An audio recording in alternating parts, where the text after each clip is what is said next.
अस्मद्गुरुभ्यो नमः।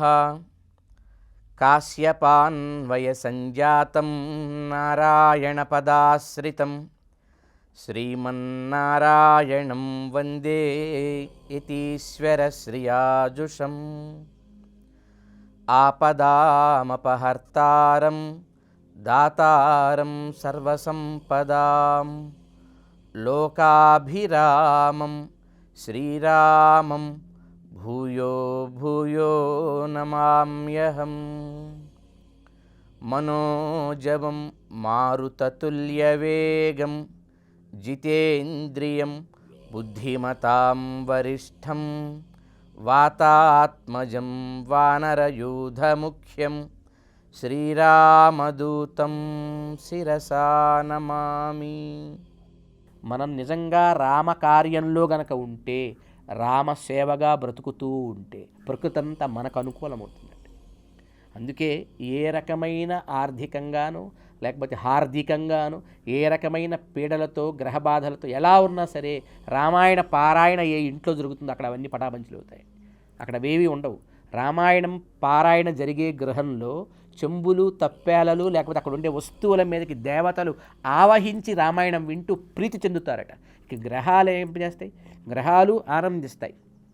గృహంలో వాటి ప్రభావాన్ని లేకుండా బయటికి వెళ్ళిపోతాయి. వినాయకులు శమిస్తారు అందులో నుంచి. అంటే ఆటంకంలో కలిగించేటువంటి అధిపతులంతా కూడా, విఘ్నాలనిచ్చే అధిపతులంతా కూడా ఉపశమనం పొందుతారు ఈ రామాయణం విని. సర్వ దేవతలు ప్రీతితో నృత్యం చేస్తారు రామాయణం పారాయణం ఎక్కడ జరుగుతుందో.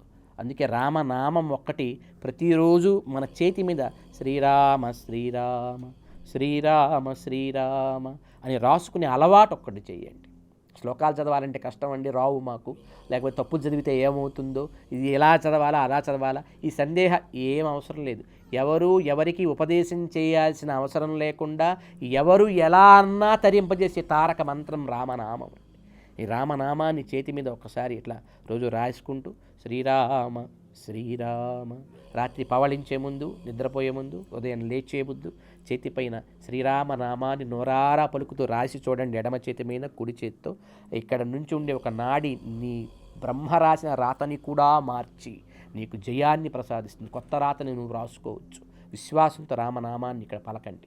మన ఒంటికంతా సెలైన్లా రామనామాన్ని ఎక్కిస్తే మంత్రమయం అవుతుంది ఈ శరీరం కూడా. అంత శక్తి రామనామానికి ఉందన్నమాట.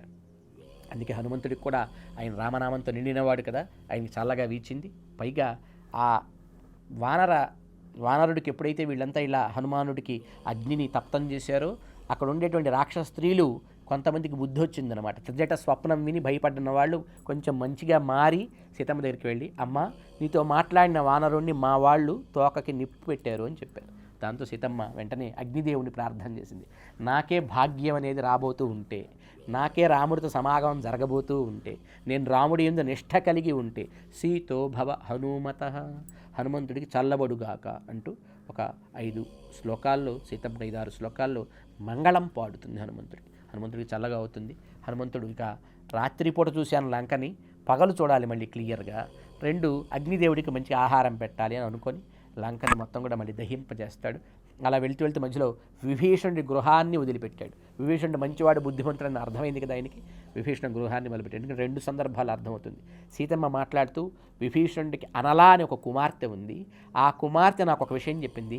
విభీషణుడు చాలాసార్లు వాడి అన్నతో నువ్వు చేసింది అధర్మం, సీతమ్మని రాముడికి ఇవ్వు అని చెప్పేట. విభీషణుడి కుమార్తె నాకు చెప్పిందనే విషయాన్ని సీతమ్మ లంకలో సుందరకాండలో హనుమంతుడికి అశోకవనంలో చెప్తుంది. పైగా రావణుడు తనను సంహరించాలన్నప్పుడు కూడా ధర్మం కాదని వారించాడు విభీషణుడు. 2 సందర్భాల్లో విభీషణుడిని చూశాడు కనుక ధర్మాత్ముడితడు అని గుర్తించి ఆయన గృహాన్ని వదిలిపెట్టి మిగతా గృహాలను తగలబెట్టుకుంటూ మొత్తం లంకని అగ్ని తర్పణం చేశాడు. దాంతో అందరూ పరిగెత్తారు. ప్రళయం వచ్చిందా ఈ వానర రూపంలో? బ్రహ్మ వచ్చాడా? నేను ఇచ్చిన వరాలని మిస్యూజ్ చేశావురా రావణ అని కోపంతో బ్రహ్మే ఇలా వచ్చాడా? రుద్రుడు త్రిపురాలను దగ్ధం చేసిన పరమేశ్వరుడే ఇలా ప్రళయకాల రుద్రుడై వచ్చాడా? వైష్ణవ తేజస్సంతా ముద్దకట్టి ఇలా వచ్చిందా? ఎవరో ఇతడు అనుకుంటూ అందరూ దిక్కులు పికటలేటుగా పరుగులు తీస్తూ ఆహాకారాలు చేస్తూ హా తాత హా పుత్రక ఇలా అరుపులు పెట్టుకుంటూ వాళ్ళంతా గగ్గోలు పెట్టారు లంకానగర వాసులంతా.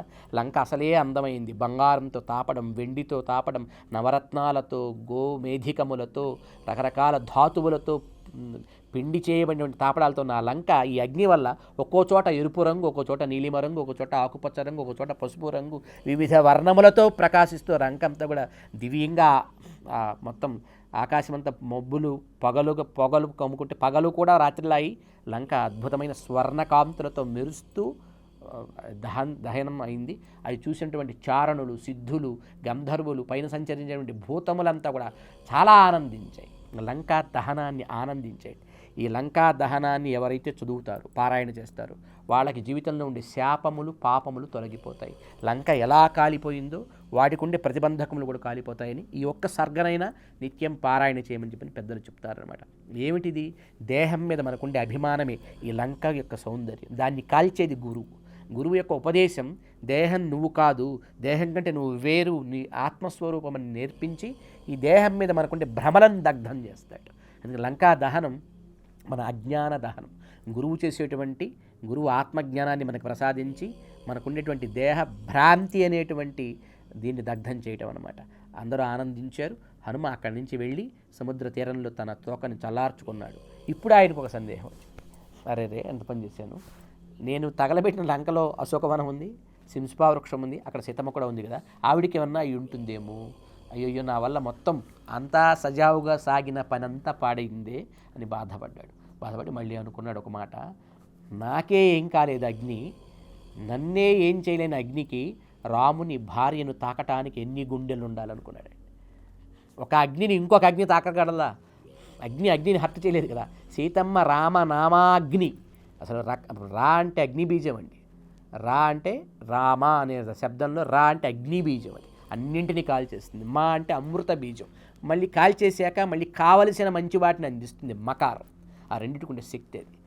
అందుచేత రామనామం అనే అగ్నితో ఉండే ఆ తల్లి ఒక అగ్నిస్వరూపిణి, ఆవిడని అగ్ని ఏం చేస్తుందని మనసులో అనుకుంటాడు. ఇలా అనుకుంటూ ఉండగానే చారణులు పైన సంచరించేవాళ్ళు, ఆహా ఏం అద్భుతం, హనుమంతుడు లంకనంతా దగ్ధం చేశాడు, జానకి దేవికి ఏమీ కాలేదు అనే మాటలు పైనుంచి వింటాడు. విని ఆనందించి మళ్ళీ చూడాలి సీతమ్మని అనుకొని మరలా తిరిగి వెళ్ళి సీతమ్మకి ఒకసారి కలిసి సీతమ్మకి ప్రదక్షిణ చేసి మళ్ళీ అక్కడి నుంచి సంతోషంతో బయలుదేరి తిరిగి మహేంద్ర పర్వత చివరకు చేరతాడు. హనుమంతుడు అంత సాధించొచ్చి క్రెడిట్ తను కొట్టేయాలని అనుకోడు. ఇప్పుడు హనుమంతుడు గొప్పతనం అదే. అందుకే హనుమంతుడు అందరికీ ఆదర్శం. పనంతా చేసి కష్టపడినా ఆ పేరు తనకే రావాలని కాంక్ష ఆయనలో ఉండదు. చేయటం తన ధర్మం, తన అదృష్టం, తనకున్న శక్తికి సార్థకత అనుకొని చేశాడు. కానీ ఆయన వెనకున్నాడు. మిగతా వానరాలు వెళ్ళి సీతమ్మ ఉంది, అక్కడ ఉంది, ఇక్కడ ఉందని వాళ్ళకి తెలిసిన విషయాలు వాళ్ళు చెబుతున్నారు. కానీ అప్పుడు రాముడు హనుమంతుడికి చూశాడు. సుగ్రీవుడు హనుమంతుడిని రమ్మని పిలిచాడు. అప్పుడు సీతా వృత్తాంత కోవిదుడైన హనుమంతుడిని చోదయంతి ముందుకు నెట్టారట. ఆయన వచ్చి సాష్టాంగం చేసి సీతమ్మ ఉన్న దిక్కు కూడా నమస్కరించుకొని సీతమ్మని చూశాను అని ఒక మాట చెప్పాడు. ఇక్కడ కూడా ఆయన ఔన్నత్యం తెలుస్తుంది. 166 శ్లోకాల్లో తన బలం ఎంతదో, తను ఎంత గొప్పగా యుద్ధం చేశాడు, తను ఎంత గొప్పగా అక్కడ లంకను మొత్తం చూశాడు, కాల్చాడు, ఇవన్నీ చెప్పాడు తన సహా వానరాలకి. కానీ రామచంద్రమూర్తి మీద ఆ గొప్పలు ఏం చెప్పలేదండి. ఎవరి దగ్గర ఏం మాట్లాడాలో తెలిసినటువంటి మహనీయుడైన. For more videos like this, subscribe Big TV channel.